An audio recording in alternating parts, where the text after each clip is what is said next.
Hello, আসসালামু আলাইকুম। আজকের রেসিপি হলো চিকেন তেহারি রেসিপি।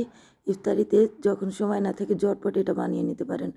তারপরে কোনো ঝামেলা ছাড়া। তো প্রথমে নিয়েছি চিকেন, তারপর নিয়েছি টক দই, তারপর নিয়েছি পুদিনা আর কাঁচামরিচ বাটা। তারপরে এখানে বেসিক মশলা, বিরিয়ানি মশলা, লাল মরিচ গুঁড়া, ধনে গুঁড়া, জিরা গুঁড়া, গরম মশলা দিয়ে দিয়েছি। তারপর আলুটাকে মেখে হলুদ আর লবণ দিয়ে আলুটাকে মেখে ভেজে তুলে রাখবো।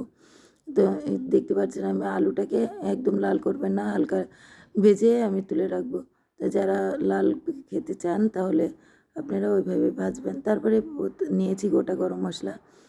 কড়াইয়ে আমি সরিষার তেল নিয়েছি, সরিষার তেল নিয়ে আমি গোটা গরম মশলা নিয়েছি। তারপরে এখানে নিয়ে নিলাম পেঁয়াজ।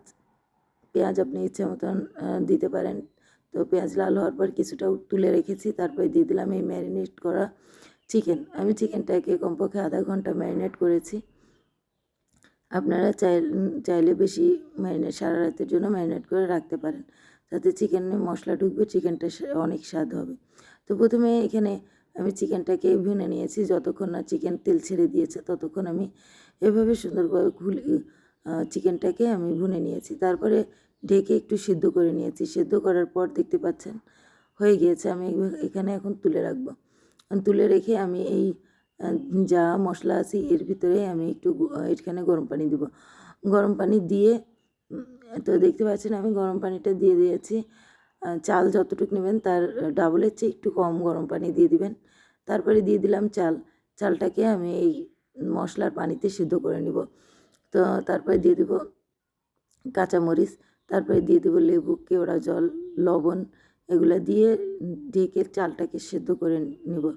তো দেখতে পাচ্ছেন আমার চালটা কিন্তু প্রায় হয়ে আসছে।